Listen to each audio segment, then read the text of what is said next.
If you enjoyed this audiobook, please consider liking, sharing, and subscribing to the channel. Sharing it with your friends and family helps spread knowledge.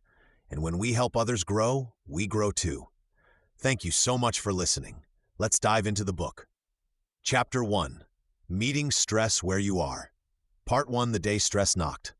Think of stress as that friend who shows up at your door without calling first. You know the one.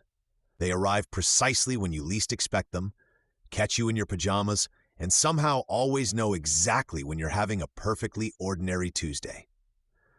This visitor doesn't respect boundaries, doesn't check your calendar, and has a peculiar talent for transforming calm moments into chaos within seconds.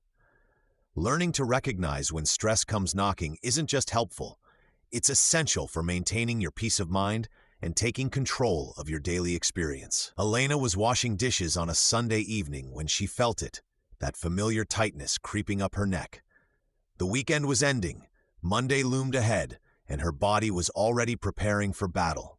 She hadn't consciously thought about work yet, but her shoulders were hiking toward her ears like they were trying to escape. This moment perfectly captures how stress operates. It arrives before our minds catch up, announcing itself through physical sensations we often dismiss or ignore. Consider James, who noticed his jaw was sore every morning for weeks before realizing he was grinding his teeth at night.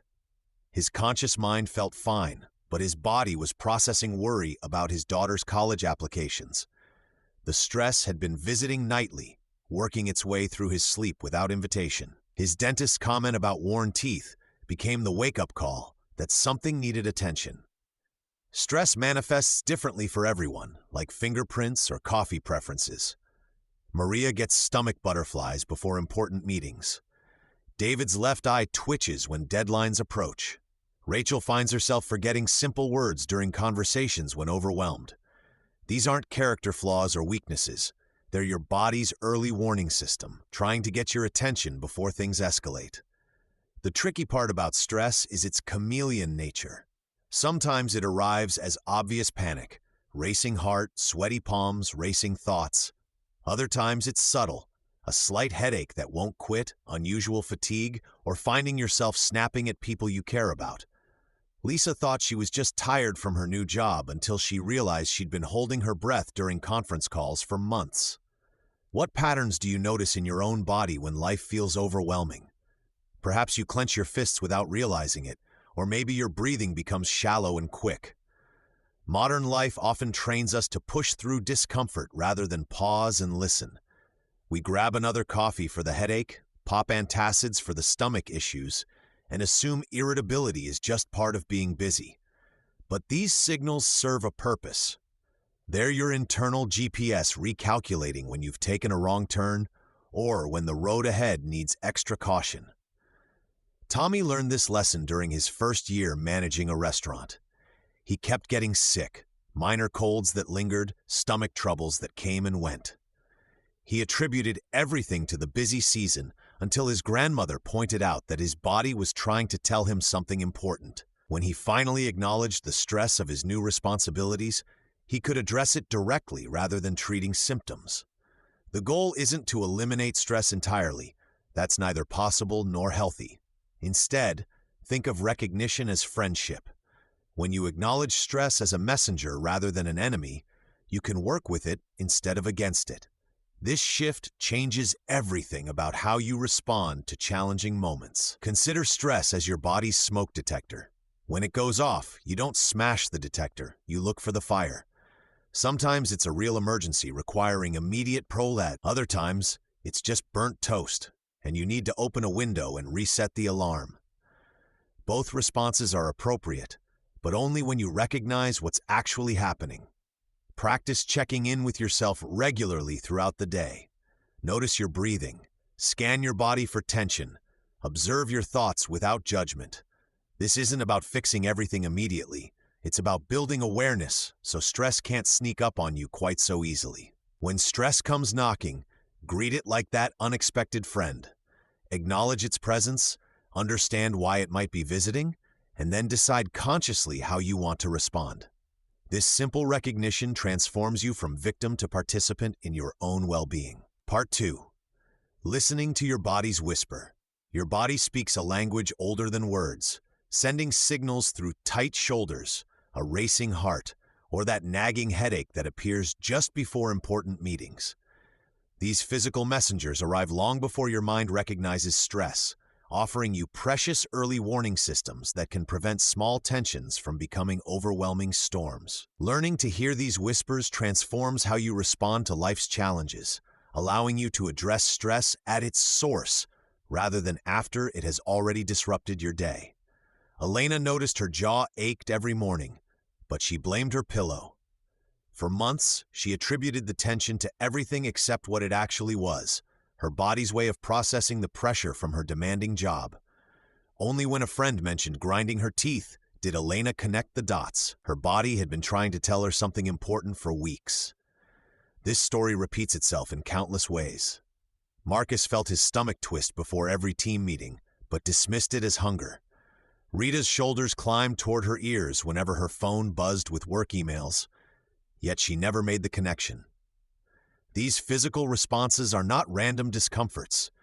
They are your body's sophisticated early warning system. Your nervous system processes stress faster than your conscious mind can recognize it. When you encounter a stressful situation, your body responds within milliseconds, tensing muscles, changing breathing patterns, and altering heart rate. These changes happen automatically, designed to protect you from immediate danger. The challenge is that modern stressors rarely require physical responses, leaving your body in a state of preparation with nowhere to go. Consider how your body reacts to different types of stress. Work pressure might manifest as tension between your shoulder blades. Relationship conflicts could trigger stomach discomfort. Financial worries often show up as headaches or fatigue. Each person develops their own stress signature, a unique pattern of physical responses that becomes their personal early warning system. Have you noticed which parts of your body react first when you feel pressured or overwhelmed? The key lies in developing what researchers call interoceptive awareness, your ability to sense internal bodily signals. This skill can be strengthened through practice, much like building physical fitness. Start by taking brief moments throughout your day to scan your body from head to toe. Notice areas of tension, changes in breathing, or shifts in energy levels. David, a teacher, discovered his stress pattern during a particularly challenging semester. He began experiencing afternoon headaches that coincided with his most difficult class period. Instead of reaching for pain medication, he started paying attention to what happened in his body during those classes. He noticed his breathing became shallow, his shoulders tensed, and his jaw clenched, all before the headache appeared. This awareness allowed him to interrupt the pattern through conscious breathing and shoulder rolls, preventing many headaches entirely. Your breathing offers one of the most accessible windows into your stress levels. Shallow, rapid breathing often signals mounting tension, while deeper, slower breaths indicate calm. Unlike your heart rate or muscle tension, breathing sits at the intersection of voluntary and involuntary control. You can influence it directly, making it a powerful tool for both monitoring and managing stress. Sleep patterns also reveal stress levels with remarkable accuracy. Tina discovered that her inability to fall asleep correlated directly with unresolved work concerns. Her racing mind kept her body alert, preventing the natural transition to rest. By addressing these concerns through brief evening planning sessions, she could settle her mind and improve her sleep quality. Physical symptoms often appear in clusters. Headaches might accompany neck tension and jaw clenching. Stomach upset could pair with shallow breathing and restless sleep. Recognizing these patterns helps you address stress more comprehensively, rather than treating isolated symptoms. The timing of physical symptoms provides valuable information. Morning tension might indicate anxiety about the day ahead. Afternoon fatigue could signal mental overload. Evening restlessness often reflects unprocessed stress from the day. By noting when symptoms appear, you can identify specific stress triggers and develop targeted responses. What patterns do you notice in your own physical responses to stress throughout different times of day? Your body's stress signals exist on a spectrum from subtle to obvious. Early signals include slight muscle tension, changes in breathing rhythm, or minor digestive shifts. Moderate signals might involve headaches, noticeable fatigue, or difficulty concentrating. Severe signals include chronic pain, persistent sleep problems, or frequent illness. The goal is to recognize and respond to early signals before they progress. Creating a personal stress symptom inventory helps build awareness. Note which physical sensations appear during different types of stressful situations. This might include work deadlines, family conflicts, financial concerns, or social situations. Over time, patterns emerge that reveal your body's unique stress language. Anna kept a simple stress journal for 2 weeks, noting physical sensations alongside daily events. She discovered that her lower back tension correlated with feeling overwhelmed by her to-do list. Her digestive issues appeared on days when she skipped lunch while rushing between meetings.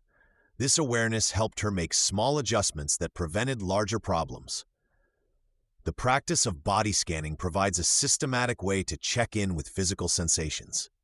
Starting from the top of your head, slowly move your attention through different body parts, noticing any tension, discomfort, or unusual sensations. This practice takes only a few minutes, but builds valuable awareness over time. Regular movement helps maintain the connection between mind and body. Physical activity not only reduces stress hormones, but also increases your awareness of how your body feels in different states. Walking, stretching, or gentle exercise can reset your nervous system and provide clarity about your stress levels. Your body's wisdom extends beyond warning signals to include information about what helps you feel calm and balanced. Notice which activities, environments, or situations help your body relax. This might include time in nature, listening to music, taking warm baths, or engaging in creative activities. Building these restorative practices into your routine creates positive physical anchors for managing stress. Remember that physical stress symptoms are not weaknesses or failures. They are information. Your body is constantly working to maintain balance and health, communicating its needs through various signals. Learning to listen and respond to these messages with curiosity rather than judgment creates a partnership between your conscious mind and your body's wisdom. The investment you make in understanding your body's stress signals pays dividends in prevention and early intervention. Rather than waiting for stress to overwhelm your system, you can address it while it remains manageable, maintaining better health and well-being over time. Part 3. The stories we tell ourselves. The stories we tell ourselves about stressful situations often matter more than the situations themselves. Inside your mind, a constant narrator shapes how you experience every challenge, setback, and difficult moment. This internal voice can either magnify stress until it becomes overwhelming or help you find calm and clarity in the storm. Understanding and changing these mental narratives represents one of the most powerful tools for reducing stress and building resilience. Through simple awareness and practice, you can learn to recognize when your thoughts are working against you and develop more helpful ways of talking to yourself during tough times. Consider Emma, a marketing manager who received critical feedback from her boss during a team meeting. Her immediate internal response was harsh and catastrophic. "I'm a complete failure. Everyone thinks I'm incompetent. I'll probably get fired. I should never have taken this job." These thoughts created a spiral of anxiety that lasted for days, affecting her sleep, appetite, and ability to focus on work. The same situation could have generated a completely different internal narrative. Instead of catastrophizing, Emma might have thought, "This feedback is difficult to hear, but it gives me specific areas to improve. My boss is investing time in helping me grow. I can use this information to become better at my job." This alternative story would have produced vastly different emotional and physical responses. Research shows that our brains are naturally wired to notice threats and problems more readily than opportunities and solutions. This negativity bias served our ancestors well when physical dangers were common, but in modern life, it often creates unnecessary stress. The good news is that we can train our minds to generate more balanced and helpful narratives. The first step involves becoming aware of your internal storyteller. Throughout the day, pause and ask yourself, what story am I telling myself about this situation? You might be surprised by the harsh critic or worried forecaster living in your head.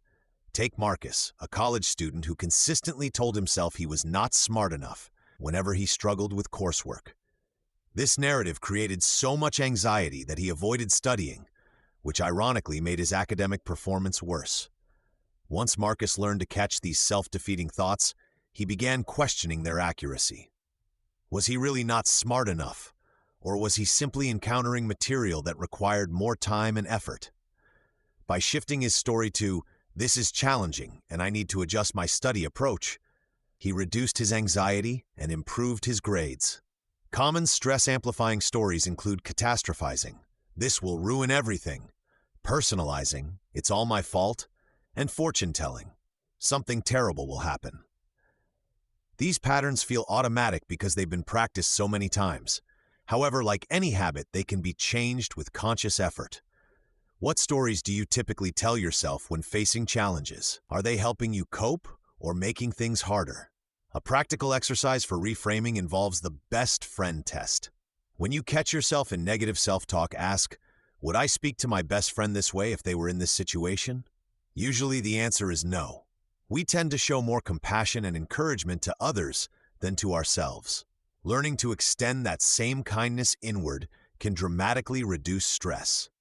Lisa, a small business owner, experienced this shift firsthand. When her new product launch fell short of expectations, her initial story was, "I'm a terrible entrepreneur. I wasted everyone's money. I should just give up." Using the best friend test, she realized she would never speak so harshly to someone she cared about. She reframed her story. "This launch didn't go as planned, but I learned valuable lessons. Every successful entrepreneur has setbacks. I can use this experience to make the next launch better." Another powerful technique involves looking for evidence that contradicts your stressful story. If you're telling yourself, "I always mess things up," challenge that narrative by listing times when you succeeded. If you're catastrophizing about a presentation, remember previous presentations that went well. This evidence gathering helps create more balanced, realistic narratives. The goal isn't to eliminate all negative thoughts or pretend everything is perfect. Healthy self-talk acknowledges difficulties while maintaining perspective and hope. Instead of, "This is terrible and will never get better," try, "This is difficult right now and I'm learning how to handle it." Building new mental habits takes practice and patience. Start by noticing your internal narratives without judgment. Simply becoming aware of these stories reduces their power over you. Then gently experiment with alternative ways of interpreting situations. Over time, more helpful stories will become as automatic as the old ones. Remember that changing your internal dialogue isn't about positive thinking or denying reality. It's about choosing stories that serve your well-being and help you respond effectively to life's challenges. When you become the author of more compassionate, realistic narratives, stress naturally decreases and resilience grows. Part 4. Turning struggles into signals. Discovering valuable lessons hidden within difficult moments can transform how you experience and respond to stress throughout your life. When you begin to view challenging situations as messengers rather than enemies, each struggle becomes an opportunity to learn something important about yourself, your values, and what truly matters. This shift in perspective doesn't minimize the difficulty of stressful experiences, but it helps you extract meaning and growth from situations that might otherwise leave you feeling defeated or overwhelmed. Consider Emma, a marketing manager who found herself working increasingly long hours to meet demanding deadlines. For months, she pushed through exhaustion and mounting pressure, telling herself this was just part of career advancement. When she finally collapsed from burnout, Emma initially viewed this as a complete failure. However, during her recovery, she began to examine what her stress was actually trying to tell her. The breakdown became a breakthrough when Emma realized her stress was signaling that her current work environment didn't align with her values of family time and personal well-being. Instead of seeing her burnout as weakness, she recognized it as valuable information about her boundaries and priorities. This insight led her to negotiate flexible working arrangements and ultimately change to a company with better work-life balance. What patterns do you notice in your most stressful moments? Often, recurring stress points to areas where your life might be out of alignment with your deeper values. The process of transforming struggles into signals requires shifting from victim thinking to detective thinking. Rather than asking, "Why is this happening to me?" you begin asking, "What is this trying to teach me?" This simple change in questions opens up entirely different possibilities for understanding and response. Take Daniel, who experienced severe anxiety every time he had to speak in public. For years, he avoided presentations and networking events, limiting his career growth. When he finally examined his anxiety as a signal rather than a problem to eliminate, Daniel discovered that his fear stemmed from perfectionism and a deep need for approval. His stress was actually pointing to an opportunity to develop self-compassion and authentic confidence. Through this realization, Daniel began practicing self-acceptance and gradually exposing himself to speaking situations. His anxiety didn't disappear overnight, but it became a trusted advisor that helped him recognize when he was falling into old patterns of seeking external validation. Stress often reveals important information about your boundaries. When you feel overwhelmed or resentful, these emotions frequently signal that you've said yes to too many things or haven't communicated your limits clearly. Lisa, a freelance designer, consistently felt stressed and angry with clients who made last-minute changes to projects. Initially, she blamed difficult clients for her stress. However, when Lisa examined her stress as a signal, she realized it was highlighting her failure to establish clear boundaries and communication protocols. Her stress was teaching her about the importance of setting expectations up front and charging appropriately for additional work. This insight transformed her business practices and significantly reduced her stress levels. The physical sensations that accompany stress also carry important messages. Tension in your shoulders might signal that you're carrying too much responsibility. Stomach knots could indicate that a situation doesn't feel right to you. Headaches might suggest you need rest or that you're overthinking a problem. Marcus, a teacher, noticed he developed headaches every Sunday evening. Instead of just taking pain medication, he began treating his headaches as information. He discovered that Sunday headaches coincided with dreading certain classes where student behavior was particularly challenging. This signal helped Marcus recognize that he needed new classroom management strategies and support from administrators. How does your body typically signal stress, and what might these physical sensations be trying to tell you about your current situation? Past struggles often contain the most valuable lessons about resilience and personal strength. When you look back at difficult periods in your life, you can often identify skills, insights, or qualities you developed that continue to serve you today. This reflection helps you build confidence in your ability to handle future challenges. Rachel went through a difficult divorce that left her feeling financially vulnerable and emotionally drained.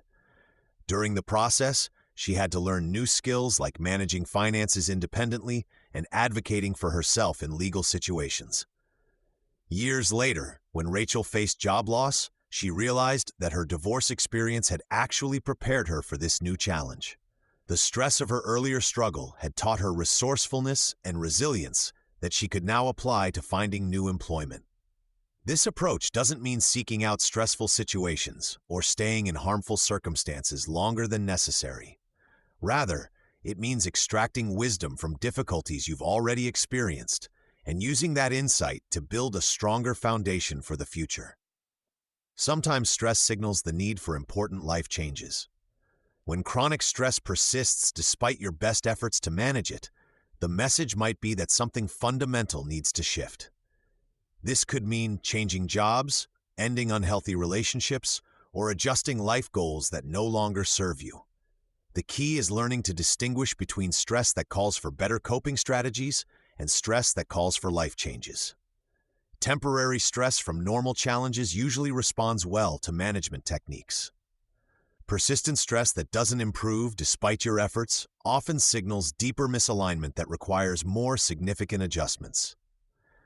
By treating stress as a teacher rather than an enemy, you develop a more collaborative relationship with difficult experiences.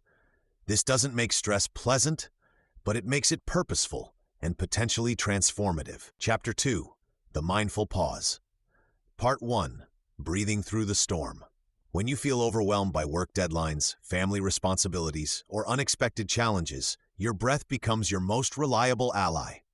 This ancient practice of mindful breathing has been scientifically proven to reduce stress hormones, lower blood pressure, and create immediate calm. By learning to harness the power of your breath, you can transform moments of chaos into opportunities for clarity and peace.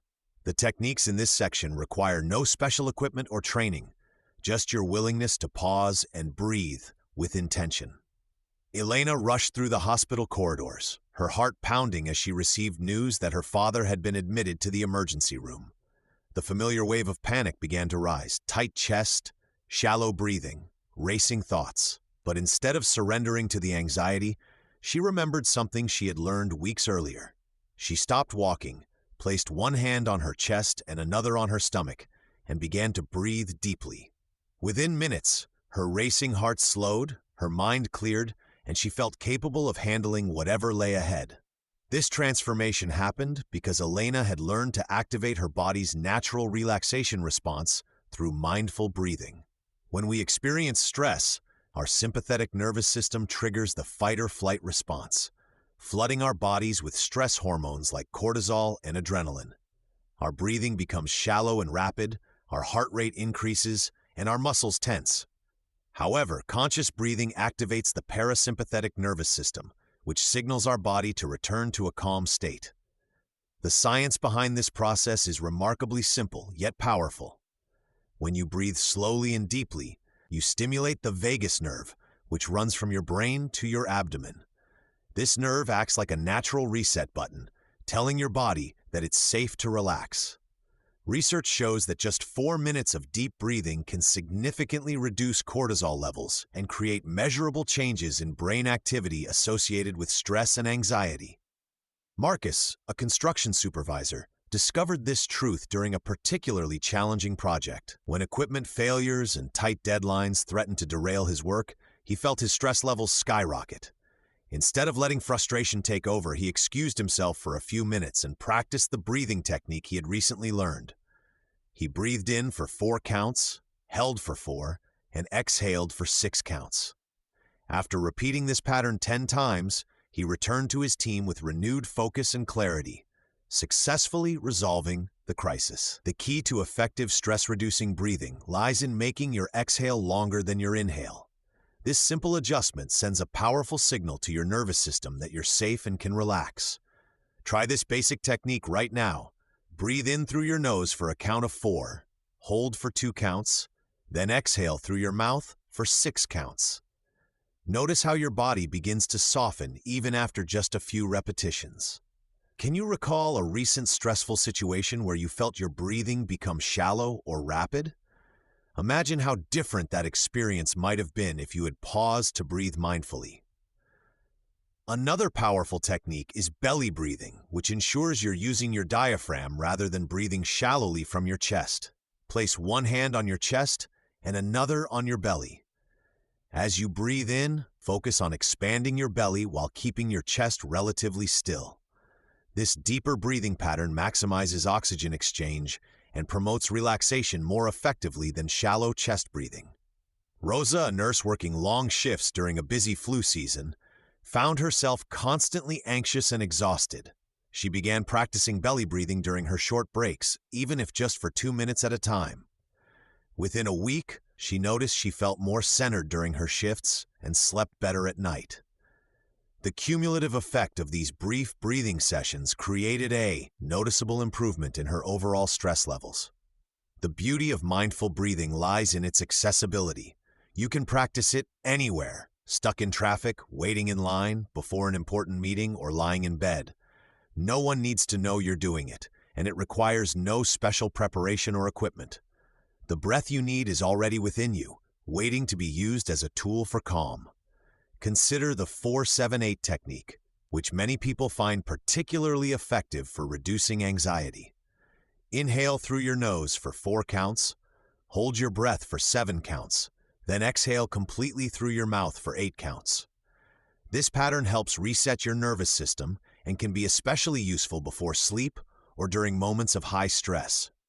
When James faced a difficult conversation with his teenage daughter about her grades, he felt his anger and frustration building. Instead of reacting impulsively, he excused himself to the bathroom and practiced the 4-7-8 technique 3 times. When he returned, he was able to approach the conversation with patience and understanding, leading to a productive discussion rather than an argument. How might your relationships improve if you regularly pause to breathe mindfully before responding to challenging situations? Remember that consistency matters more than perfection. Even 1 minute of mindful breathing can make a difference in your stress levels. Start small, perhaps 3 conscious breaths before meals or at traffic lights. As this becomes natural, you can gradually extend your practice. The goal isn't to eliminate all stress from your life, but to develop a reliable tool that helps you respond to challenges with greater calm and clarity. Your breath is always with you, ready to serve as an anchor when life feels overwhelming. Part 2. Finding calm in chaos. Imagine a busy mother of 3 who discovered that her daily 10-minute subway commute could become a sanctuary of peace. Or a construction worker who learned to find stillness during his lunch break while surrounded by the noise of heavy machinery. These stories demonstrate that inner calm isn't reserved for quiet retreats or meditation halls. It's something you can cultivate anywhere, anytime, even when your world feels like it's spinning out of control. This section will show you how to build your own toolkit for staying centered, regardless of what chaos surrounds you. Emma rushed through her morning routine, coffee in one hand, phone in the other, mentally rehearsing her presentation while her 3-year-old son demanded attention. The washing machine was making strange noises, her partner was running late, and traffic reports warned of delays. Sound familiar? Most of us live in this constant state of urgency, believing that calm can only exist when everything else settles down first. But here's what Emma discovered after months of stress-related headaches and sleepless nights. Calm isn't the absence of chaos. It's the ability to remain steady while chaos swirls around you. Think of it like being the eye of a storm. Everything may be moving frantically around you, but at your center, there's stillness. Marcus, a financial advisor, used to believe that stress was just part of his job. Markets fluctuated wildly, clients called in panic, and deadlines loomed constantly. His breaking point came when he realized he couldn't remember the last time he felt truly relaxed. That's when he started practicing what researchers call grounding techniques, simple methods to anchor yourself in the present moment. The 5 senses grounding technique became Marcus's go-to tool during overwhelming days. When stress peaked, he would pause and identify 5 things he could see, 4 things he could touch, 3 things he could hear, 2 things he could smell, and 1 thing he could taste. This simple practice pulled his racing mind back to the present moment, creating space between him and his stress. What would change in your daily experience if you had a reliable way to find calm within seconds, no matter where you were or what was happening around you? Physical grounding works differently, but equally effectively. Lisa, a nurse working in a busy emergency room, couldn't always stop to do breathing exercises or close her eyes for meditation. She learned to ground herself through her feet. During her shifts, she would consciously feel her feet touching the ground, imagine roots growing from them into the earth, and draw strength from that connection. This took less than 30 seconds, but helped her maintain composure during the most challenging situations. The science behind these techniques reveals why they work so effectively. When stress triggers your fight-or-flight response, your nervous system becomes hyperactive. Grounding techniques activate your parasympathetic nervous system, which promotes calm and relaxation. You're essentially giving your body a biological signal that it's safe to relax. Sensory awareness offers another powerful path to inner peace. David, a software engineer, spent his days staring at screens in a windowless office. He felt disconnected from his body and constantly anxious. His solution was surprisingly simple. He started taking sensory breaks throughout the day. He would step outside and focus intensely on what he could perceive through his senses: the warmth of sunlight on his skin, the sound of birds, the smell of fresh air. These moments of sensory connection served as reset buttons for his nervous system. Research shows that when we engage our senses mindfully, we interrupt the cycle of stress and worry that keeps our minds trapped in future anxieties or past regrets. The key insight that transformed David's experience was realizing that calm isn't something you have to create from scratch. It's already there, waiting to be accessed. Stress and anxiety are like clouds passing across the sky. They're temporary and changeable. The calm awareness beneath them is like the sky itself, always present, always available. How might your relationships and work performance improve if you could access this underlying calm more consistently? Temperature awareness provides another accessible grounding technique. When Rachel, a teacher, felt overwhelmed by classroom chaos, she would place her hands on something cool, a metal doorknob, a glass of water, or even just the air conditioning vent. The physical sensation of coolness helped interrupt her stress response and bring her back to the present moment. Movement can also create instant calm. James, a sales manager, discovered that even simple movements could shift his mental state. During stressful conference calls, he would slowly roll his shoulders, gently stretch his neck, or press his palms together. These micro-movements help discharge nervous energy and maintain his composure. The beauty of these techniques lies in their simplicity and accessibility. You don't need special equipment, quiet spaces, or extended time periods. A construction worker named Tony practiced mindful listening during his lunch breaks, focusing on the layers of sound around him. Distant traffic, nearby conversations, the hum of machinery. This practice helped him return to work feeling refreshed rather than depleted. Building your personal calm toolkit requires experimentation. What works for Emma might not work for Marcus, and that's perfectly normal. The goal is to discover which techniques resonate with your lifestyle and preferences. Some people find visual grounding most effective, while others respond better to physical or auditory techniques. Consistency matters more than duration. Sophia, a marketing executive, started with just 30 seconds of grounding when she felt stress building. Over time, this brief practice became automatic. She could access calm quickly during challenging meetings or difficult conversations. The cumulative effect of these small moments created a profound shift in her overall stress levels. Remember that developing these skills takes practice. Your mind has spent years operating in stress mode, so it needs time to learn new patterns. Be patient with yourself as you experiment with different techniques. Notice which methods feel most natural and effective for your unique situation. The goal isn't to eliminate all stress from your life. That's neither possible nor desirable. Instead, you're developing the ability to remain centered and responsive rather than reactive when challenges arise. This shift from reactivity to responsiveness can transform not only how you feel, but also how you navigate relationships, work demands, and life's inevitable difficulties. Part 3. Small moments, big changes. Imagine if the most powerful changes in your life came not from grand gestures or major overhauls, but from tiny moments scattered throughout your day. This section reveals how brief pauses for mindfulness can accumulate into profound transformations.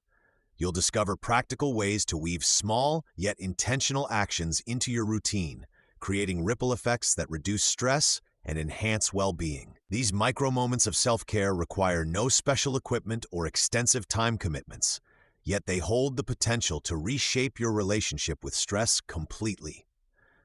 Emma noticed the change first in her morning coffee routine. For years, she had grabbed her mug and rushed out the door, barely tasting the first sip. Then she began taking just 2 minutes to sit quietly, holding the warm cup in her hands, noticing the steam rise, and savoring the aroma before her first sip. This simple shift changed her entire morning. Instead of starting her day frantic and reactive, she began with intention and calm. Small moments like Emma's coffee ritual demonstrate a fundamental truth about stress management. You don't need hour-long meditation sessions or expensive retreats to experience meaningful change. Research shows that brief, mindful practices, repeated consistently, create lasting neural pathways that support resilience and calm. Consider Tom, a busy accountant who felt overwhelmed during tax season. He couldn't find time for lengthy stress relief practices, but he discovered he could pause for 30 seconds between client calls. During these brief moments, he would place his feet flat on the floor, take 3 deep breaths, and notice the sensation of his body in the chair. This micro-practice helped him approach each client interaction with fresh energy rather than accumulated tension. What would happen if you identified 3 moments in your day where you could pause for just 30 seconds? The science behind these small moments reveals why they work so effectively. Each brief pause activates your parasympathetic nervous system, the body's natural relaxation response. Even a 20-second breathing exercise can lower cortisol levels and reduce heart rate.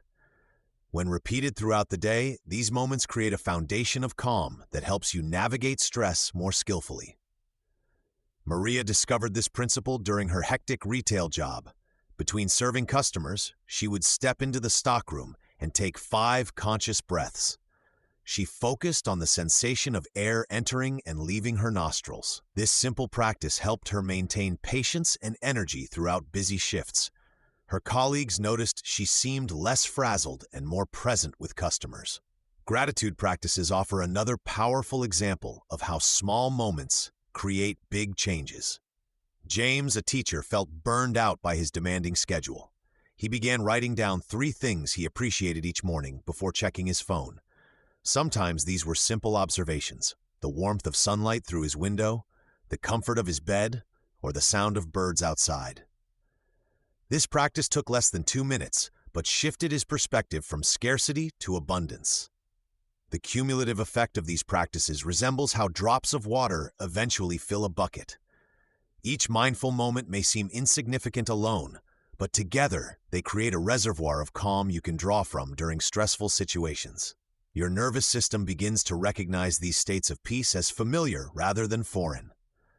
Walking offers endless opportunities for mindful moments.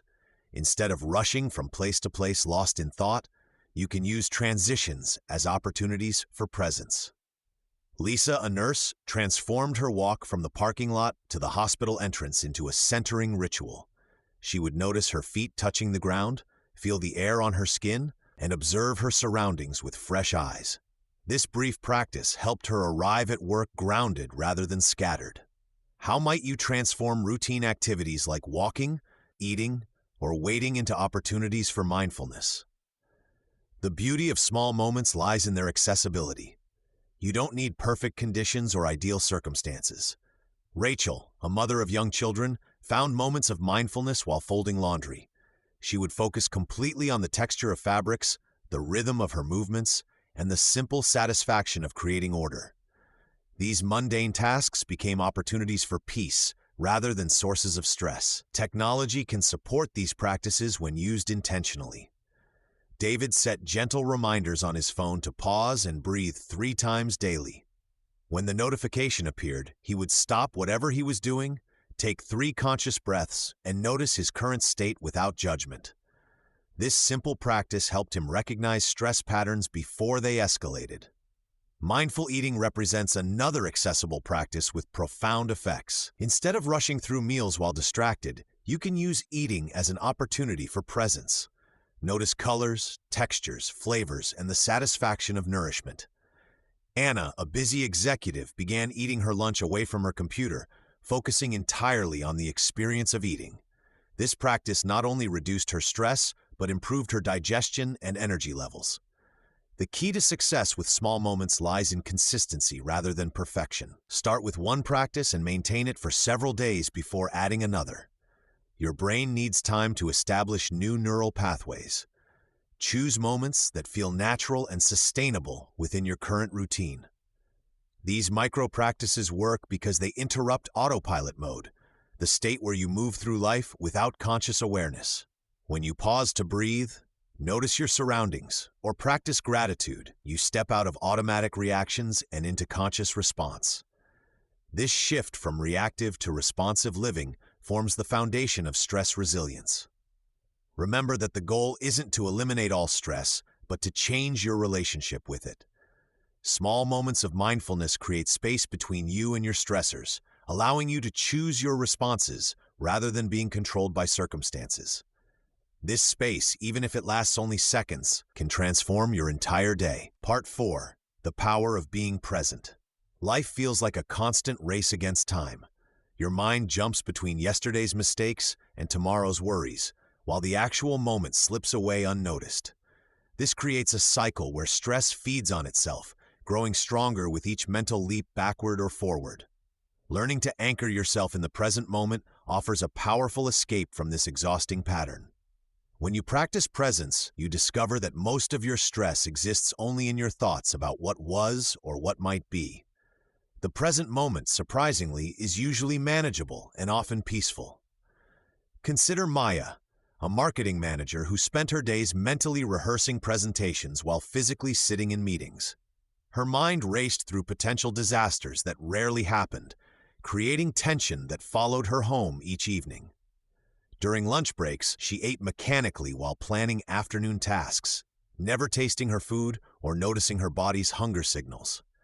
This constant mental time travel left her feeling exhausted and disconnected from her own life.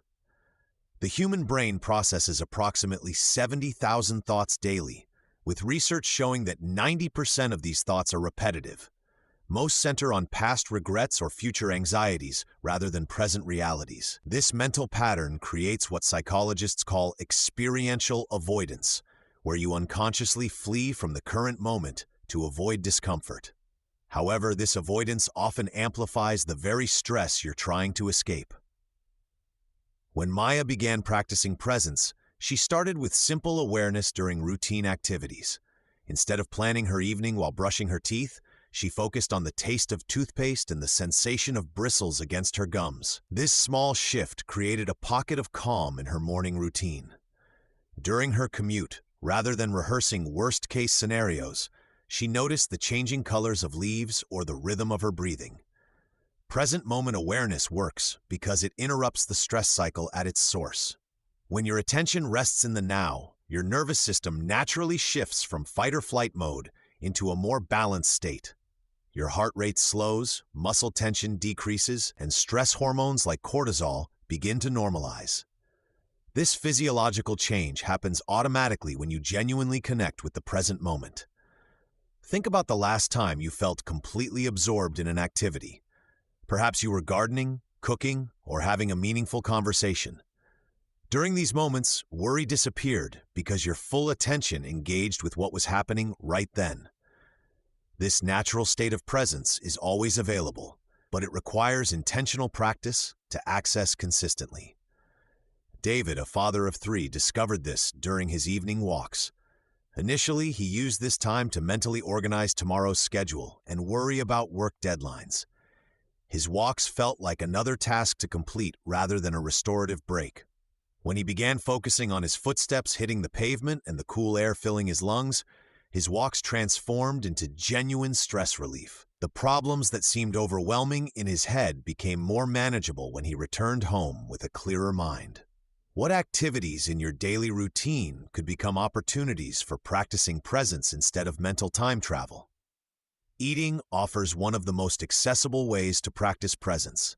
Most people eat while multitasking, checking phones, or planning the next part of their day.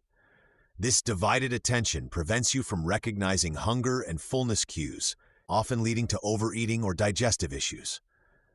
When you eat mindfully, you naturally slow down, chew more thoroughly, and enjoy flavors more fully. Rachel, a busy nurse, used to grab lunch between patient visits, eating quickly while reviewing medical charts. She rarely tasted her food and often felt unsatisfied despite eating adequate amounts.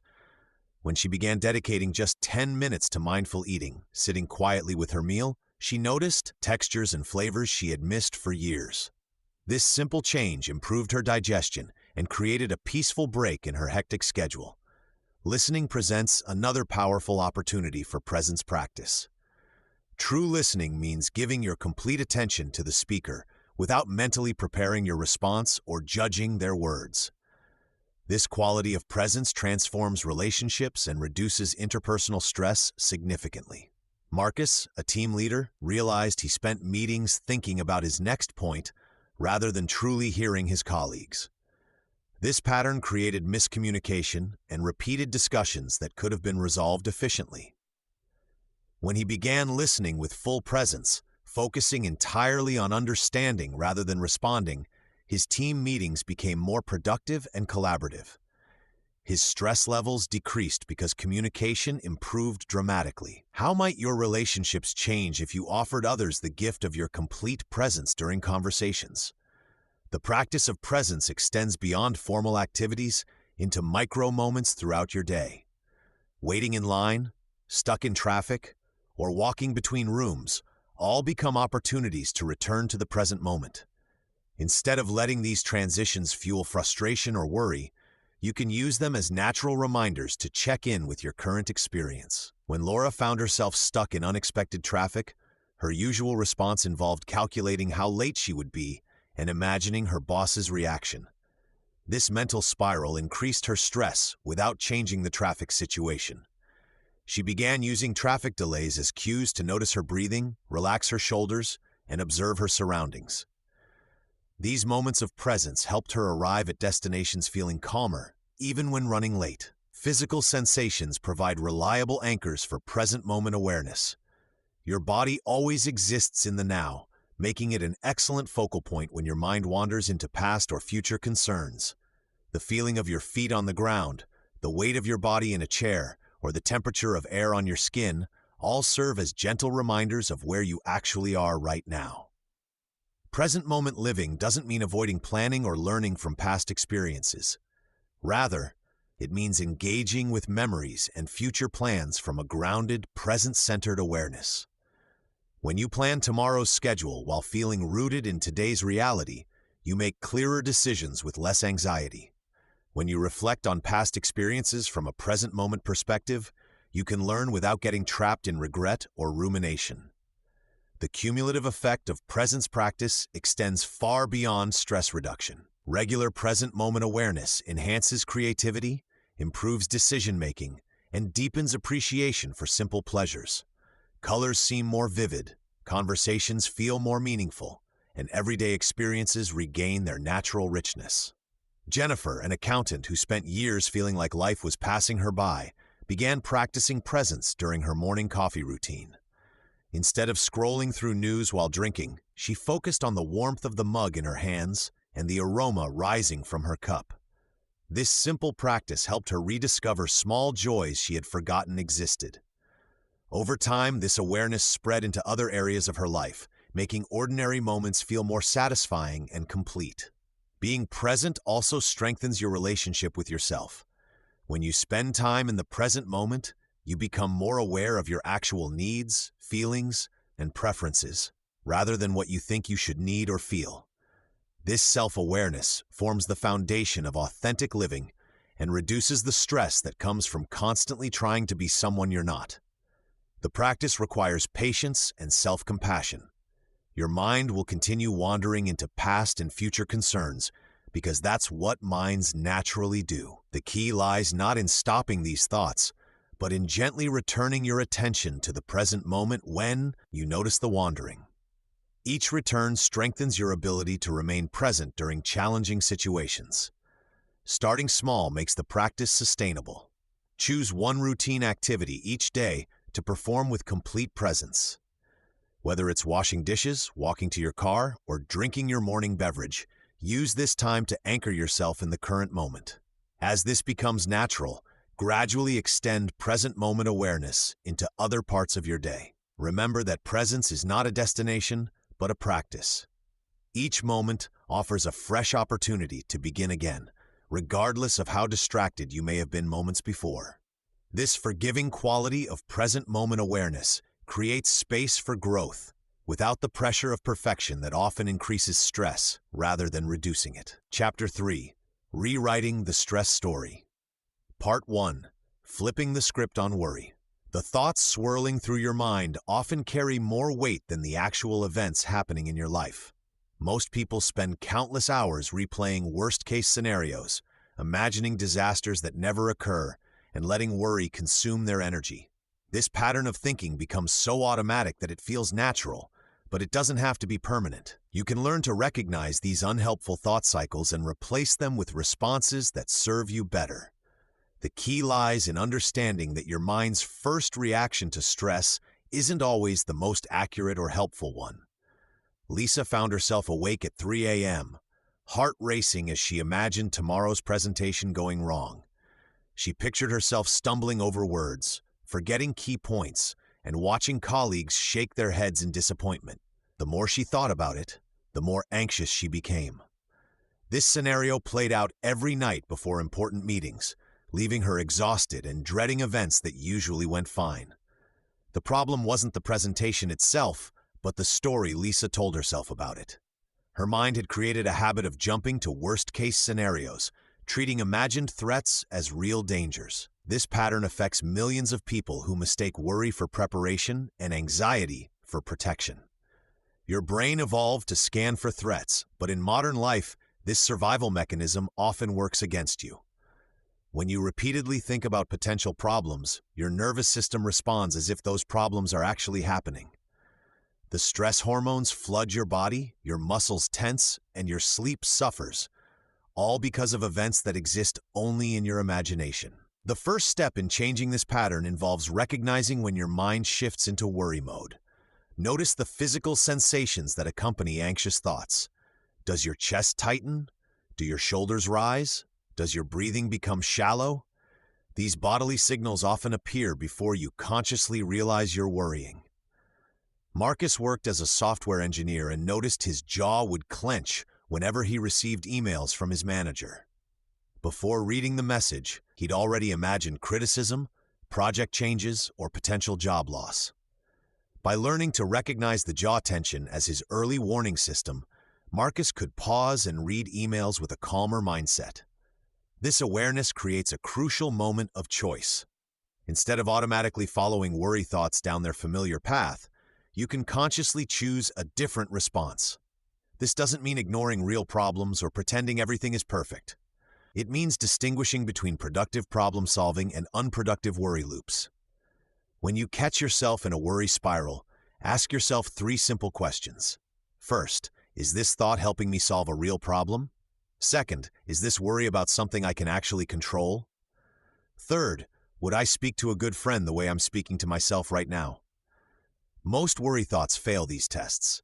They focus on problems you cannot solve, situations beyond your control, or harsh self-criticism you'd never direct at someone you care about. Recognizing this mismatch between your worry patterns and reality helps create space for more helpful responses. What story are you telling yourself about the challenges in your life right now? Cognitive reframing offers a powerful tool for changing unhelpful thought patterns. This technique involves looking at the same situation from different angles, much like examining a photograph from various viewpoints. Each perspective reveals different details and possibilities. When Diana's teenage daughter came home 2 hours late without calling, Diana's first thought was that something terrible had happened. Her mind immediately jumped to car accidents, dangerous strangers, and worst-case scenarios. Instead of staying trapped in this narrative, Diana learned to reframe the situation. She asked herself what other explanations might exist. Perhaps her daughter's phone battery died. Maybe she lost track of time with friends. Could there have been unexpected traffic or a last-minute change of plans? By considering multiple possibilities, Diana could respond more calmly and effectively. This reframing process doesn't require you to become unrealistically optimistic or ignore genuine concerns. It simply expands your perspective beyond the first fearful thought your mind produces. Most situations have multiple possible explanations, and your initial worry response rarely captures the full picture. The language you use in your internal dialogue significantly impacts your stress levels. Words like disaster, catastrophe, and terrible amplify emotional responses, while more neutral language helps maintain perspective. Instead of thinking, "This presentation will be a disaster," try, "This presentation feels challenging, and I'm nervous about it." This subtle shift in language doesn't minimize your concerns but prevents them from spiraling into overwhelming anxiety. You acknowledge the difficulty while maintaining your ability to think clearly and respond effectively. Another powerful reframing technique involves asking, "What would I tell a friend in this situation?" People often offer themselves harsh criticism while extending compassion and reasonable advice to others facing similar challenges. This question helps you access your own wisdom and treat yourself with the same kindness you'd show a friend. Positive self-talk builds on reframing by consciously choosing supportive internal dialogue. This isn't about mindless optimism or denying real challenges. Instead, it's about speaking to yourself with the same encouragement and understanding you'd offer someone you care about. Tom struggled with public speaking anxiety and would tell himself, "I always mess up presentations before important meetings." This negative self-talk became a self-fulfilling prophecy, increasing his anxiety and reducing his performance. By changing his internal dialogue to, "I'm prepared and capable, even if I feel nervous," Tom began approaching presentations with greater confidence. Effective positive self-talk acknowledges your feelings while emphasizing your capabilities and resources. Instead of, "I can't handle this stress," try, "This feels difficult, and I have tools to help me through it." This approach validates your experience while reminding you of your strength and resilience. The timing of positive self-talk matters as much as its content. Practice supportive internal dialogue during calm moments, not just during crises. This builds new neural pathways and makes helpful thoughts more accessible when you need them most. How might your daily experience change if you spoke to yourself with the same kindness you show your best friend? Creating new thought patterns requires patience and practice. Your mind has spent years developing automatic worry responses, and change doesn't happen overnight. Start by choosing one common worry pattern and focusing on reframing it consistently for a week. Notice how this affects your stress levels and overall well-being. Emma identified her tendency to catastrophize work emails as her primary worry pattern. For 1 week, she practiced pausing before reading emails and reminding herself that most messages contained routine information, not crises. This simple practice significantly reduced her daily anxiety levels. The goal isn't to eliminate all worry, but to develop a more balanced and helpful relationship with stressful thoughts. Some concern about real challenges is normal and even useful. The key is learning to distinguish between productive concern that motivates action and unproductive worry that drains your energy without solving problems. As you practice these techniques, you'll notice that changing your thoughts changes your entire experience of stress. The same situations that once felt overwhelming become manageable challenges. You'll discover that you have more control over your stress response than you previously realized, and this recognition becomes the foundation for lasting change. Part 2. The gift hidden in pressure. Sometimes the most difficult moments in our lives become the greatest teachers. While stress feels overwhelming and unwanted, research shows that challenging experiences often lead to unexpected growth, new skills, and deeper self-awareness. This section explores how pressure can transform into opportunity, revealing the hidden gifts that emerge when we learn to view our struggles differently. You'll discover real stories of people who found strength they never knew they had, and practical ways to identify and cultivate these benefits in your own life, turning your most stressful experiences into sources of wisdom and resilience. When Emma lost her corporate job during a company restructuring, panic consumed her first weeks. The single mother of 2 had built her identity around her career success. Bills piled up, interviews led nowhere, and sleep became elusive. Yet 6 months later, Emma describes that period as the best thing that ever happened to her. The forced break allowed her to discover a passion for graphic design she had buried for years. Today, she runs a thriving freelance business from home, earning more than her previous salary while spending precious time with her children. Emma's experience illustrates what researchers call post-traumatic growth. This phenomenon occurs when people don't just bounce back from adversity, but actually emerge stronger, wiser, and more capable than before. Studies show that up to 70% of trauma survivors report at least one area of growth following their difficult experience. The science behind this transformation reveals something remarkable about human nature. When we face significant challenges, our brains literally rewire themselves. New neural pathways form as we develop coping strategies, problem-solving skills, and emotional regulation techniques.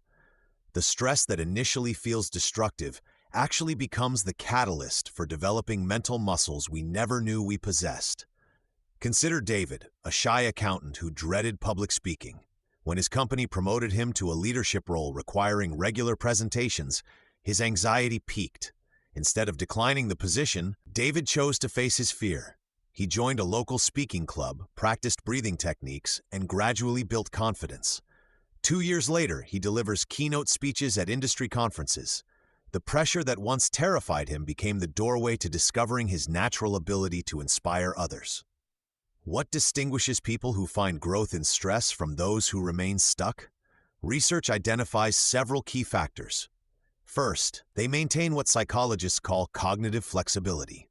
Instead of viewing their situation through a single lens, they actively search for alternative perspectives. They ask themselves questions like, what can this experience teach me? How might this challenge prepare me for something better? This shift in perspective doesn't happen automatically. It requires conscious effort and practice. When Rosa's husband was diagnosed with early-stage dementia, her world felt shattered. The woman who had always been cared for suddenly became the caregiver. Initially overwhelmed, Rosa gradually discovered reserves of strength and compassion she never knew existed. She learned to manage finances, navigate medical systems, and provide emotional support. While she wouldn't choose this path, Rosa now helps other families facing similar challenges, finding deep meaning in her transformed role. How do you currently respond when stress enters your life? Do you immediately focus on what's wrong? Or do you pause to consider what opportunities might be hidden within the challenge? The process of finding gifts in pressure involves 3 essential steps. First, acknowledge the reality of your situation without minimizing its difficulty. Pretending everything is fine prevents genuine growth. Second, actively look for learning opportunities within the challenge. What skills are you developing? What strengths are emerging? Third, consider how this experience might serve others or contribute to your future goals. Take Marcus, who struggled with severe social anxiety throughout college. Group projects felt like torture, and networking events seemed impossible. When he entered the job market, these challenges forced him to develop coping strategies. He learned breathing techniques, practiced small talk, and gradually built social confidence. Years later, as a successful therapist specializing in anxiety disorders, Marcus credits his personal struggles with giving him the empathy and expertise to help others. His greatest weakness became his professional strength. The concept of stress-related growth extends beyond individual challenges to include relationship difficulties, health scares, and career setbacks. Many people report that serious illness taught them to prioritize what truly matters. Financial hardship helped them discover resourcefulness and gratitude. Relationship conflicts led to better communication skills and deeper intimacy. Jenny discovered this truth during her divorce. The process felt devastating initially, forcing her to confront patterns of people-pleasing and poor boundary setting that had plagued her relationships. Through therapy and self-reflection, she learned to value her own needs and communicate them clearly. Her next relationship, built on these new skills, proved far healthier and more fulfilling than her marriage had ever been. Creating space for growth during stressful periods requires intentional practices.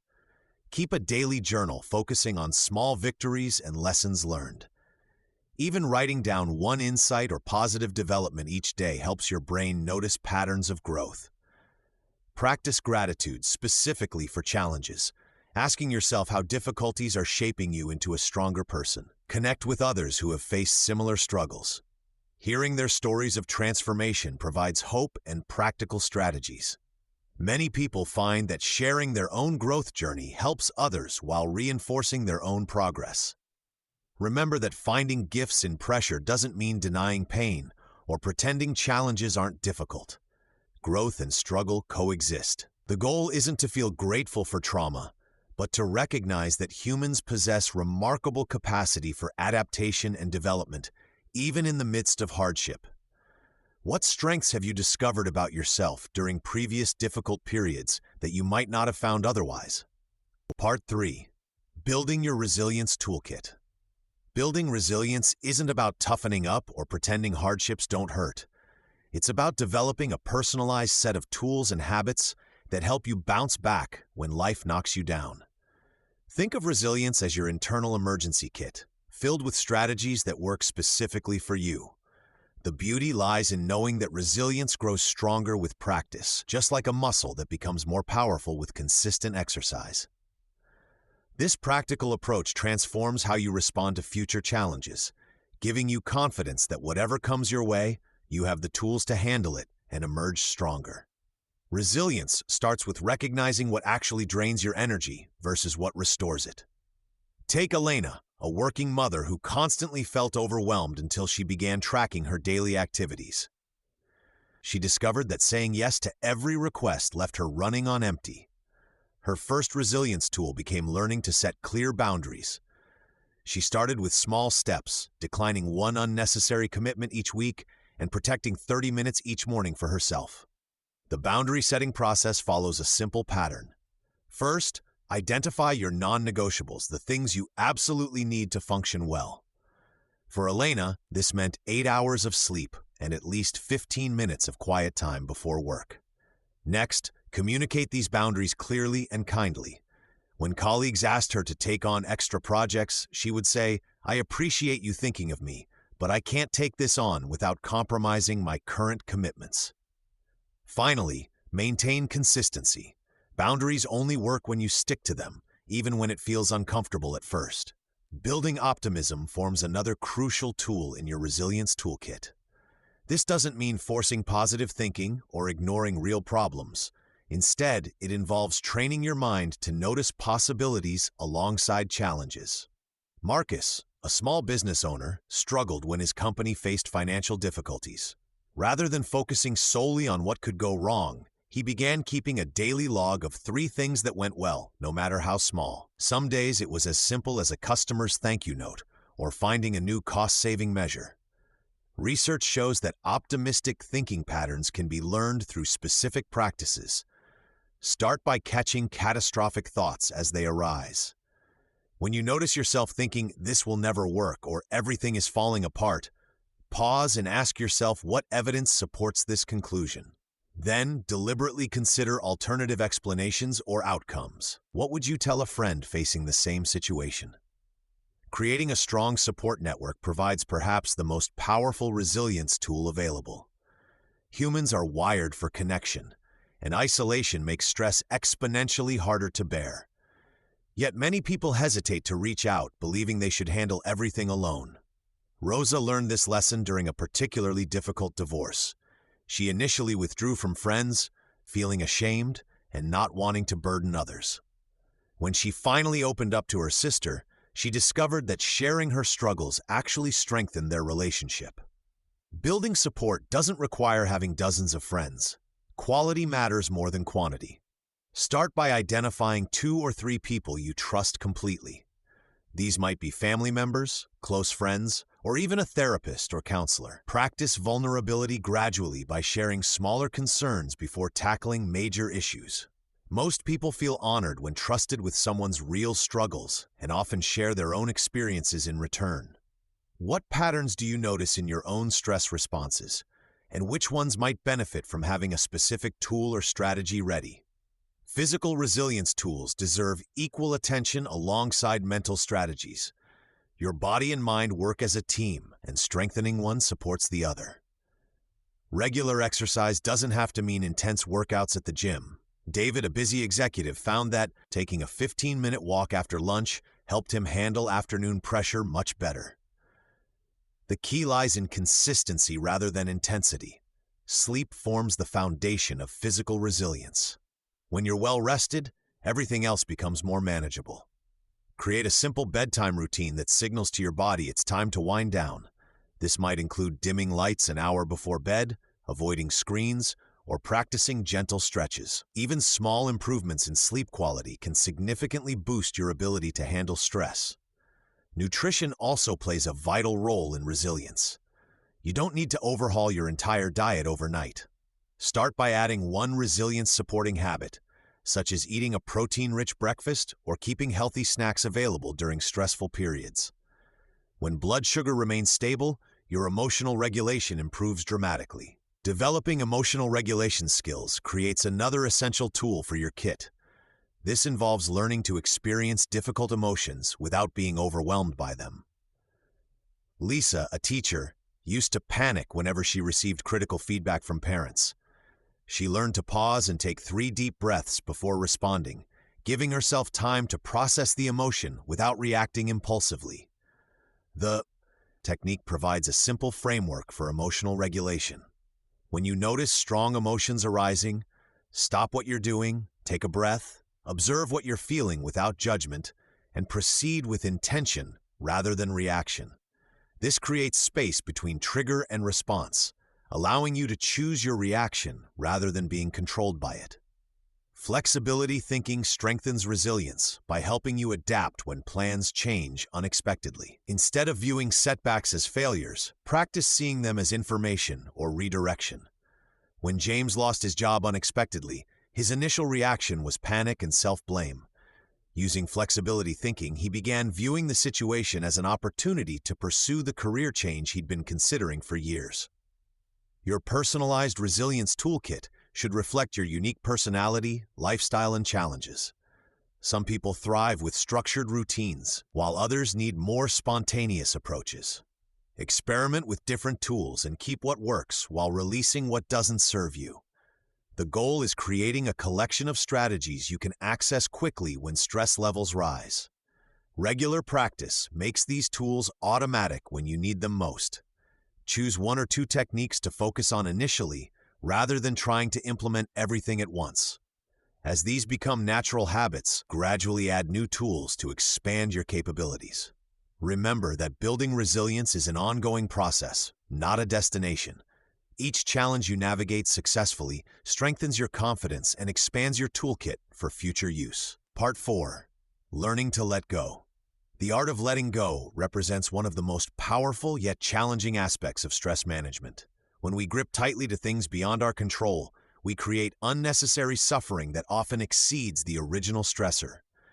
This section explores how to release that grip and transform your relationship with stress through acceptance, forgiveness, and self-compassion. You will discover practical techniques for identifying what you can and cannot control, learn from real stories of transformation, and develop your own practice of gentle release. The goal is not to eliminate all challenges from life, but to find freedom in how you respond to them. Consider Elena, a project manager who spent months anxious about her company's restructuring. She stayed awake at nights creating scenarios, sending emails to executives who never responded, and researching industry trends obsessively. The restructuring happened regardless of her efforts, but by then, Elena had developed chronic headaches and strained relationships with her family. Her attempt to control the uncontrollable had caused more damage than the actual job changes. The human mind naturally seeks control as a survival mechanism. When faced with uncertainty, we often respond by tightening our grip on whatever feels manageable. This response worked well for our ancestors facing immediate physical threats, but creates problems when applied to modern stressors like workplace dynamics, relationship conflicts, or economic conditions. Think about your own life for a moment. What situations cause you the most ongoing stress?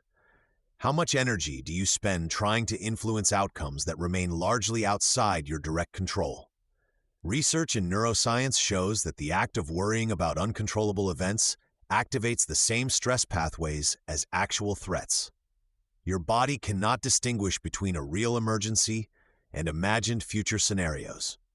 This means that holding on to stress about things you cannot change literally creates the physiological effects you are trying to avoid. Marcus discovered this firsthand during his divorce proceedings. For months, he exhausted himself trying to predict and prepare for every possible legal outcome. He researched case law, called friends for advice daily, and created detailed financial projections for dozens of scenarios. The constant mental activity left him depleted and irritable, affecting his relationship with his children. When Marcus finally learned to focus only on his own choices and responses, his anxiety decreased significantly, even though the legal situation remained unchanged. The process of letting go begins with accurate identification of what you can and cannot control. Create a simple framework by drawing 2 circles. In the inner circle, list things completely within your control, such as your daily actions, responses, and choices. In the outer circle, place everything else, including other people's behavior, economic conditions, and unexpected events. Most stress comes from spending energy in the outer circle while neglecting the inner one. When you notice yourself becoming anxious, ask this simple question: is this something I can directly influence right now? If the answer is no, practice redirecting your attention to your inner circle of control. Jenny used this technique during her mother's cancer treatment. Instead of constantly researching survival statistics and treatment options beyond what the doctors recommended, she focused on how she could support her mother emotionally, manage her own health during the stressful period, and maintain her job performance. This shift allowed her to be more present and helpful rather than consumed by worry. Acceptance does not mean passive resignation or approval of difficult circumstances. Rather, it involves acknowledging reality without adding the extra layer of mental resistance that amplifies suffering. When you stop fighting against what has already happened or what you cannot change, you free up energy for constructive action. Practice this through a daily acceptance meditation.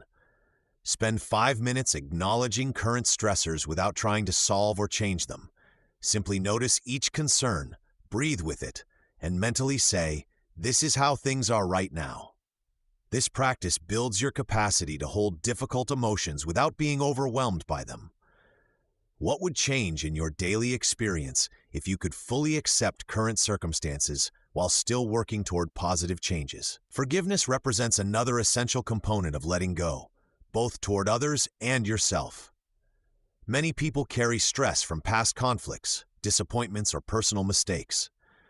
This emotional baggage creates ongoing tension that affects your ability to respond effectively to current challenges. David carried anger toward his former business partner for 3 years after their company failed. The resentment affected his sleep, his current relationships, and his confidence in starting new ventures. Through gradual forgiveness work, David realized that holding on to anger was preventing him from learning valuable lessons from the experience and moving forward productively. Self-forgiveness often proves even more challenging than forgiving others. You may hold yourself to impossible standards, replay past mistakes endlessly, or create internal criticism that increases stress levels. Learning to treat yourself with the same compassion you would offer a good friend facing similar challenges creates space for growth and healing. Practice self-compassion through this simple exercise. When you notice self-critical thoughts, pause and ask what you would say to a friend in the same situation. Then offer yourself those same kind words. This shifts your internal dialogue from one that increases stress to one that supports resilience. The physical practice of release can support mental letting go. Try this tension release exercise. Tense your entire body for 5 seconds while thinking about something you want to release. Then completely relax while imagining the stress leaving your body. Repeat this process 3 times, noticing how physical release mirrors emotional release. Regular meditation practice strengthens your ability to observe thoughts and emotions without being controlled by them. Even 5 minutes daily of sitting quietly and watching your breath creates space between you and your stressors. This space allows you to choose your responses rather than react automatically to every challenging situation. Remember that letting go is a practice, not a one-time event. You may need to release the same concern multiple times as it resurfaces. This repetition is normal and does not indicate failure. Each time you practice letting go, you strengthen your capacity for emotional freedom and stress resilience. Chapter 4. Living Lighter Every Day. Part 1. Declutter your mind, brighten your world. Mental clutter acts like invisible weight on your shoulders, growing heavier each day until simple tasks feel overwhelming. This constant noise in your head drains energy, clouds judgment, and steals moments of peace. The good news is that clearing mental space works much like organizing a messy room. Once you learn to identify what belongs and what needs to go, your mind becomes a calmer, brighter place where creativity and joy can flourish again. Emma stared at her computer screen for the 3rd time that morning, unable to focus on the report due by noon. Her mind jumped between weekend plans, an argument with her sister, bills that needed paying, and a dozen unfinished tasks. Each thought demanded attention, creating a mental traffic jam that left her feeling exhausted before lunch. This scenario plays out millions of times daily, as people struggle with overstuffed minds that never seem to find quiet moments. Mental clutter accumulates gradually through daily life. Unfinished conversations replay in your head, worries about future events multiply and grow. Digital notifications create constant interruptions. Past mistakes resurface without warning. Social media comparisons generate self-doubt. Work pressures blend with personal concerns until boundaries disappear completely. The human brain processes about 60,000 thoughts per day, but research shows that nearly 80% are repetitive and 70% are negative. This mental recycling creates stress, anxiety, and decision fatigue. When your mind holds too much information simultaneously, it struggles to prioritize what truly matters. Simple choices become difficult. Creative thinking shuts down. Sleep suffers as thoughts race through the night. How often do you find yourself thinking about 3 different problems while trying to complete one task? Marcus noticed his productivity dropping despite working longer hours. His mind constantly shifted between project deadlines, family obligations, and financial concerns. He felt mentally scattered, making careless mistakes and forgetting important details. After recognizing the pattern, Marcus began implementing simple decluttering practices that transformed his daily experience. The first step in mental decluttering involves awareness. Notice when your mind feels crowded or chaotic. Pay attention to recurring thoughts that serve no useful purpose. Identify triggers that create mental overwhelm, such as checking news repeatedly or engaging in negative self-talk. This awareness creates space between you and your thoughts, reducing their automatic power over your emotions. Journaling provides one of the most effective tools for clearing mental clutter. Writing thoughts on paper literally removes them from your head, creating immediate relief. The physical act of writing engages different brain regions than thinking alone, often revealing solutions that remained hidden in mental chaos. Set aside 10 minutes each morning to write continuously without editing or censoring. This brain dump technique helps identify patterns and priorities while clearing mental space for the day ahead. Lisa discovered that her mind felt clearest after morning pages, a practice where she filled 3 pages with stream of consciousness writing. Initially, the pages contained scattered thoughts about daily tasks and worries. Over time, deeper insights emerged about what truly mattered to her. The practice helped her distinguish between legitimate concerns requiring action and mental noise that simply needed release. Digital detox represents another powerful decluttering strategy. Constant connectivity creates information overload that fragments attention and increases stress. Notifications interrupt deep thinking, while social media feeds generate comparison and anxiety. Creating technology boundaries allows your mind to settle into natural rhythms of focus and rest. Start with small digital breaks. Turn off non-essential notifications during work hours. Establish phone-free zones in your bedroom and dining area. Designate specific times for checking email and social media, rather than responding to every ping immediately.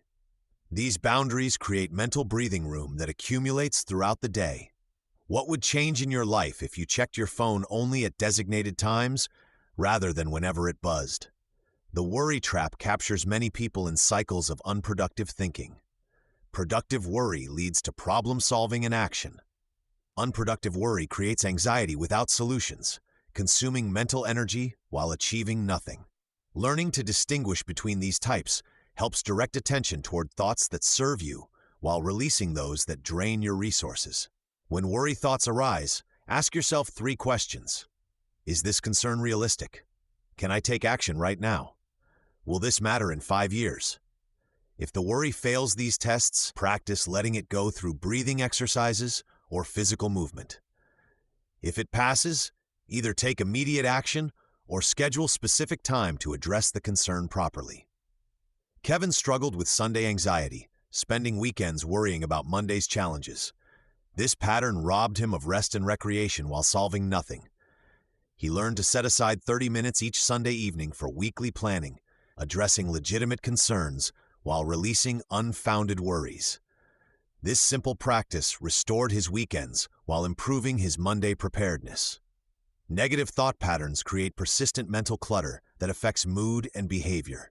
These automatic thoughts often lack accuracy but feel completely true in the moment. Common patterns include catastrophizing, mind reading, and all-or-nothing thinking. Recognizing these patterns reduces their emotional impact while creating space for more balanced perspectives.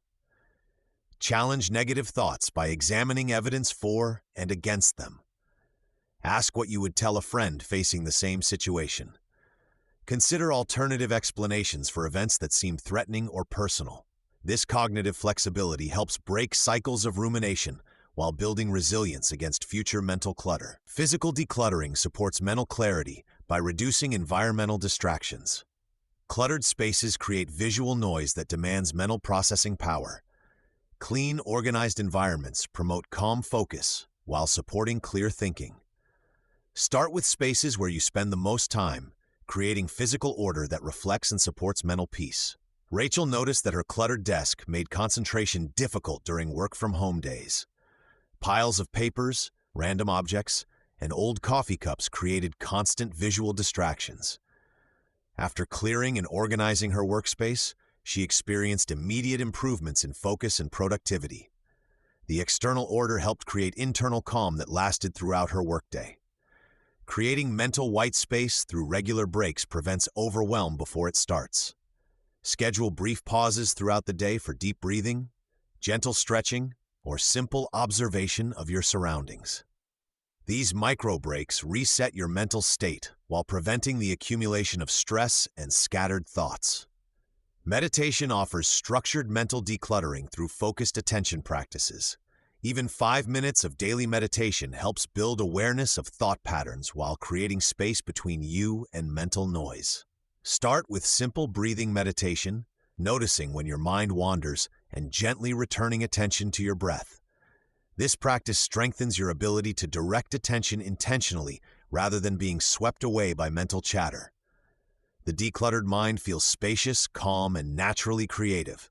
Thoughts flow more smoothly without constant interruption. Decision-making becomes easier with reduced mental interference. Energy increases when you stop expending effort on mental recycling. Joy emerges more frequently in the space previously occupied by worry and distraction. This mental clarity supports better relationships, improved work, performance, and enhanced well-being. When your mind feels clear and peaceful, you show up more fully for the people and activities that matter most. Small daily practices create profound long-term changes in how you experience life, replacing mental chaos with centered awareness that brightens every moment. Part 2. Habits for a happier heart. Simple daily actions hold more power than grand gestures when it comes to emotional well-being. Research shows that consistent small habits create lasting changes in how we feel and respond to stress. This section reveals how ordinary routines like walking, sleeping well, and eating mindfully become powerful tools for happiness. You'll discover how real people transform their lives through tiny adjustments and learn practical strategies for building habits that naturally reduce stress while increasing joy and resilience. Emma worked 60-hour weeks at a demanding marketing firm. She felt constantly overwhelmed, reaching for coffee to stay alert and wine to wind down. Her sleep suffered, her relationships strained, and stress seemed to control every aspect of her life. The turning point came when she realized that small, consistent changes could create bigger shifts than dramatic overhauls. Emma started with just 10 minutes of morning movement. Not intense workouts or complex routines, but simple stretching while her coffee brewed. Within weeks, she noticed feeling more energized and focused throughout the day. Movement releases natural mood-boosting chemicals in your brain while reducing stress hormones. Even light activity like walking or gentle stretching signals your nervous system to shift from fight or flight mode into a calmer state. Building on this success, Emma tackled her sleep routine.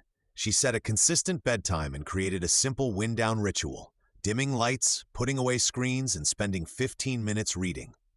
Quality sleep acts as your body's natural stress reset button. During sleep, your brain processes emotions, consolidates memories, and repairs the damage caused by daily stress. Poor sleep amplifies stress sensitivity, making everything feel more difficult than it actually is. What specific morning routine could you create that takes less than 15 minutes, but sets a positive tone for your entire day? Marcus, a busy father of 3, discovered the power of mindful eating when his doctor warned about his rising blood pressure. Instead of strict diets or complicated meal plans, he began eating his lunch away from his desk without distractions. He chewed slowly, tasted his food, and paid attention to hunger cues. This simple practice reduced his stress eating and helped him feel more satisfied with smaller portions. Mindful eating connects you with your body's natural wisdom. When you eat while distracted, your brain doesn't register satisfaction, leading to overeating and digestive stress. Taking time to taste and appreciate food activates your parasympathetic nervous system, promoting better digestion and reducing cortisol levels. The science behind habit formation reveals why small changes work better than big ones. Your brain creates neural pathways through repetition. Small habits require less willpower and face less resistance, making them more likely to stick. Large changes trigger your brain's threat detection system, creating internal resistance that sabotages long-term success. Rachel transformed her evening stress by implementing a simple 5-minute gratitude practice. Before bed, she wrote down 3 specific things that went well that day, no matter how small.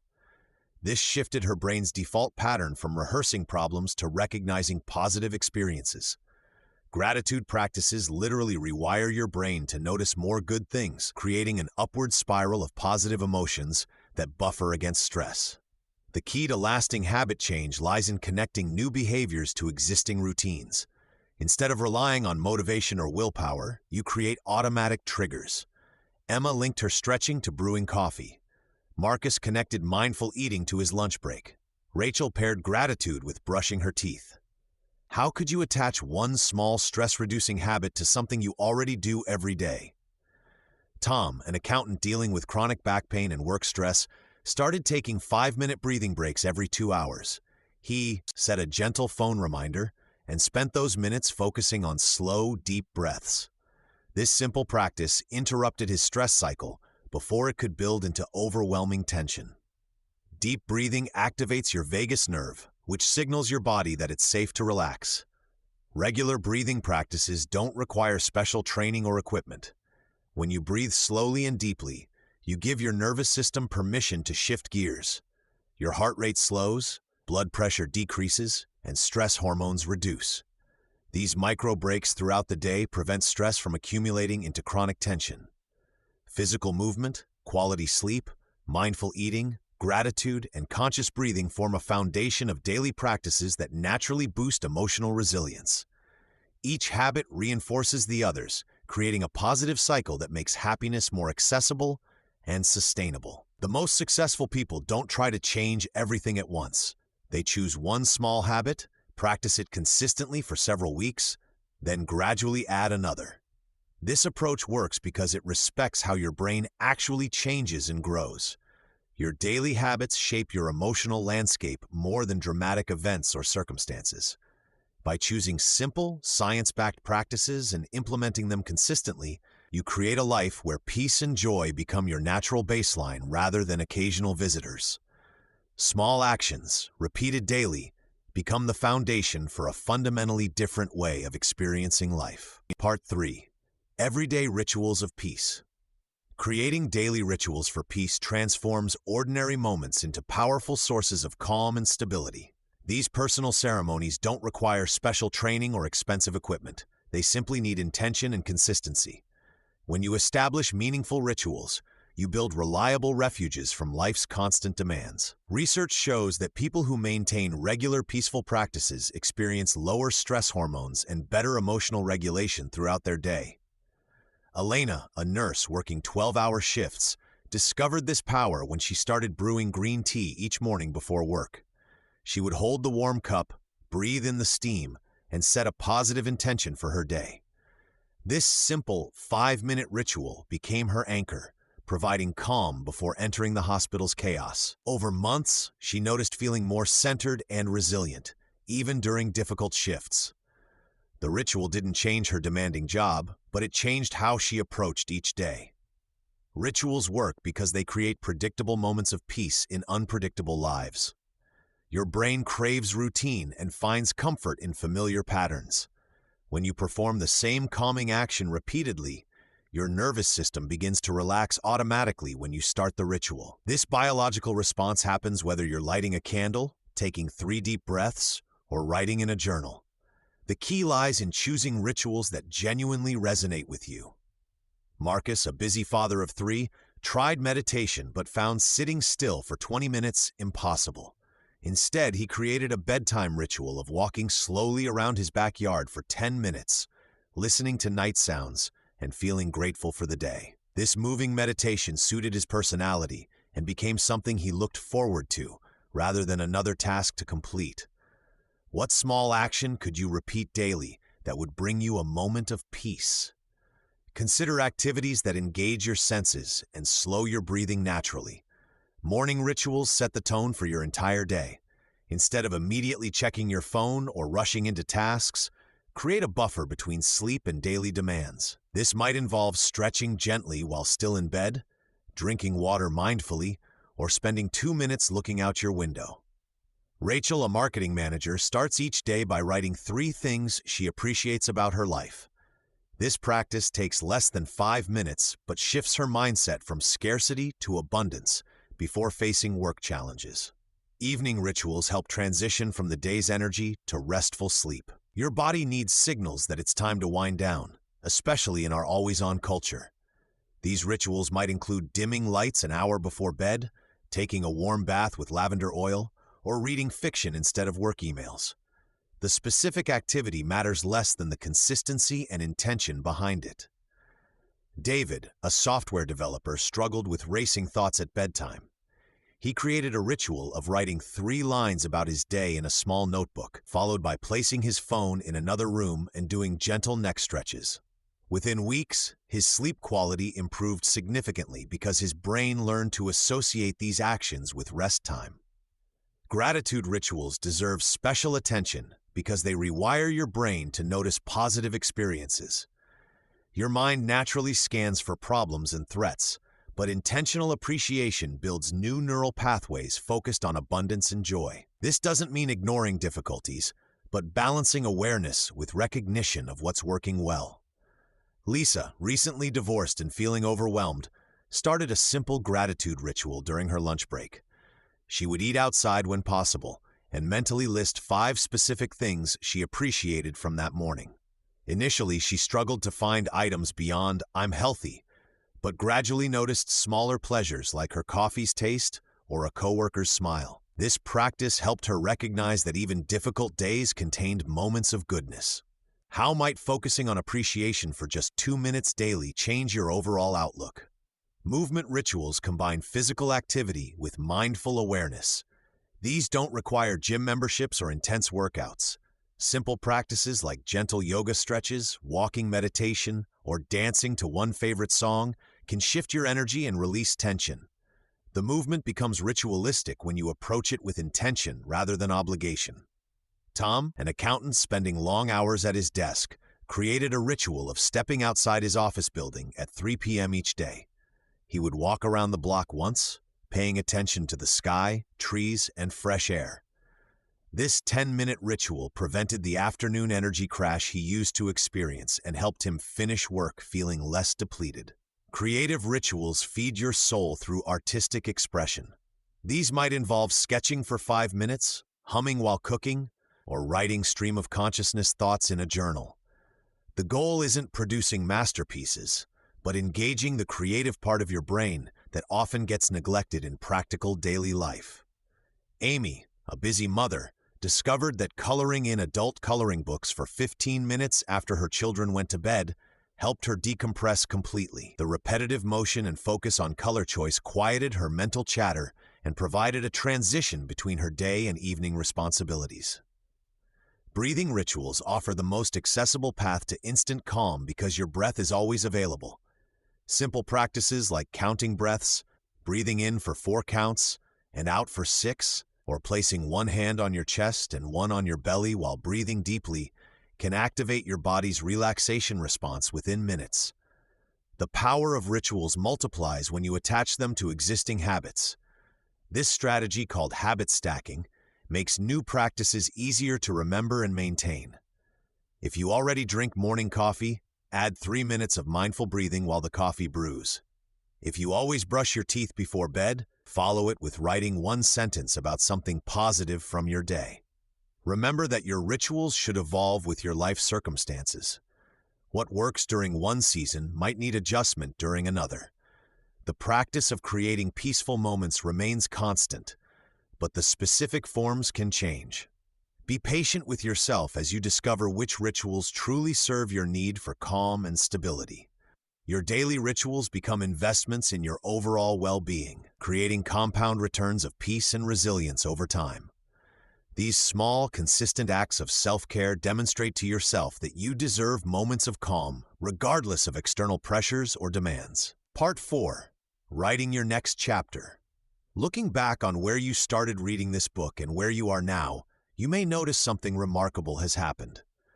The person who felt overwhelmed by stress and uncertain about managing daily pressures has developed new tools, insights, and confidence.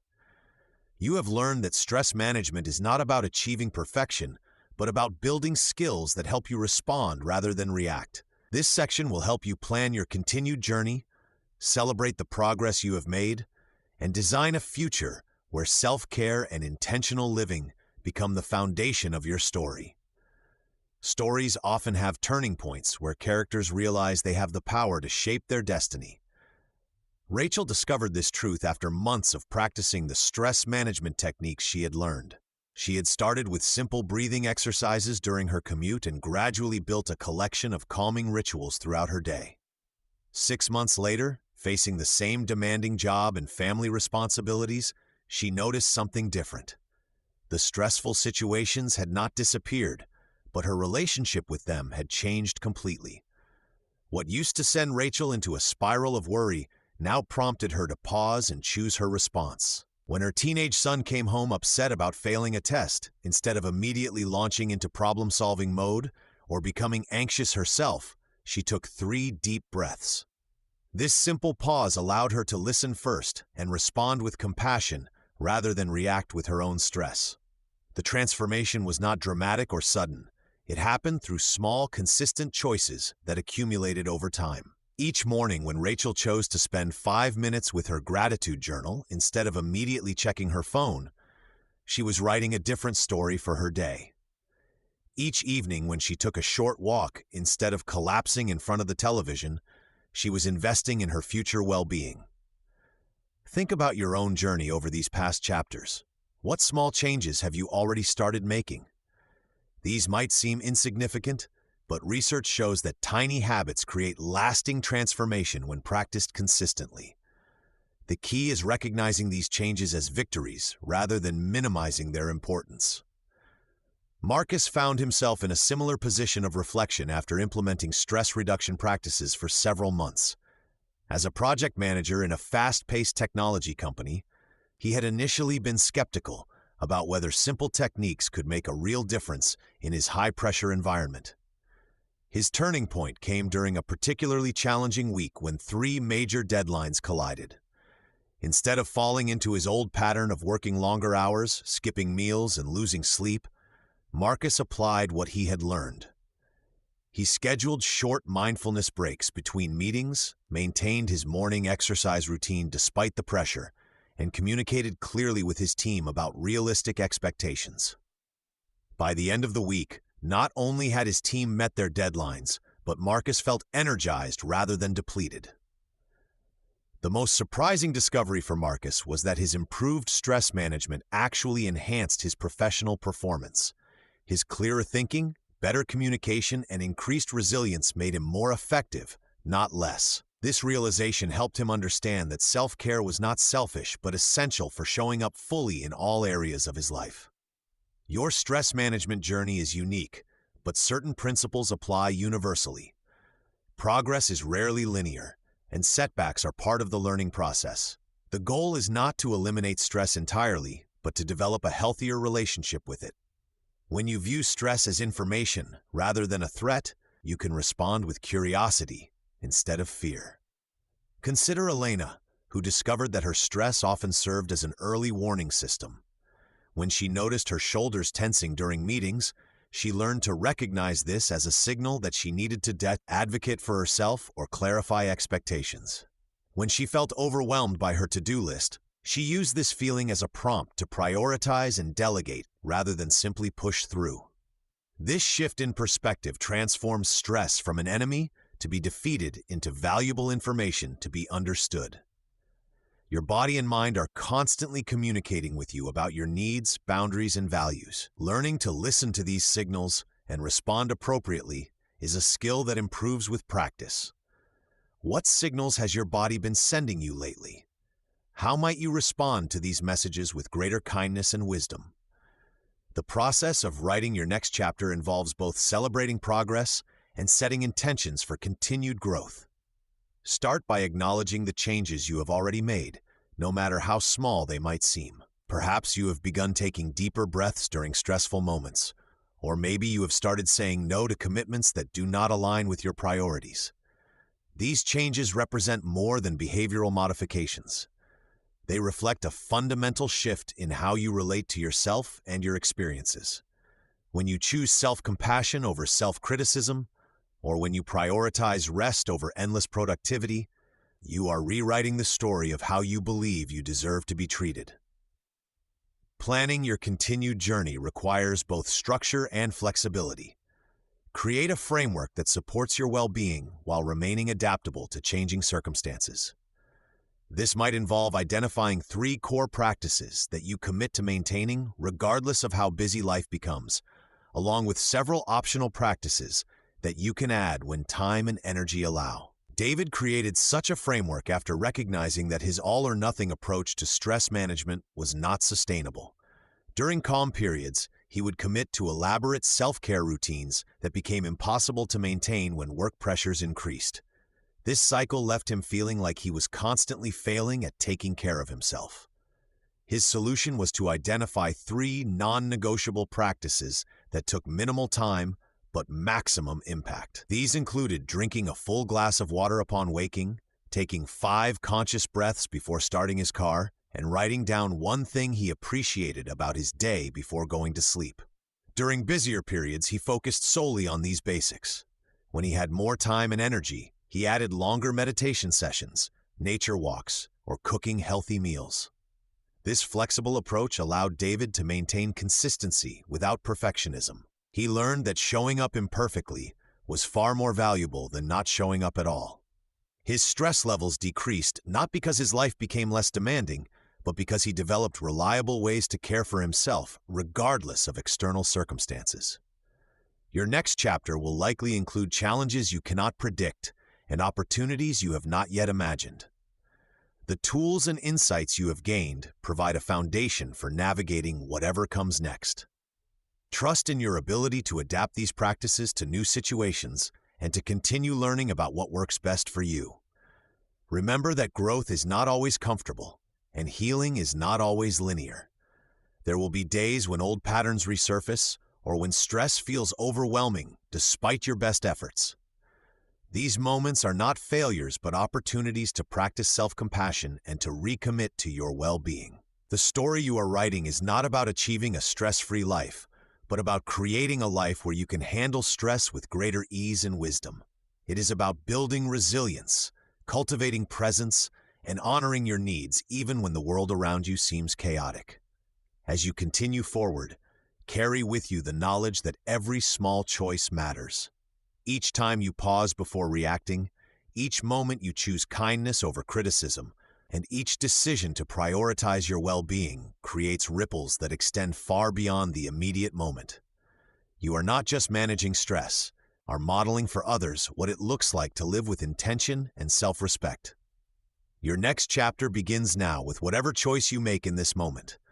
Will you take a deep breath, offer yourself words of encouragement, or simply notice what you need right now? The power to write a story filled with resilience, presence, and joy is already within you.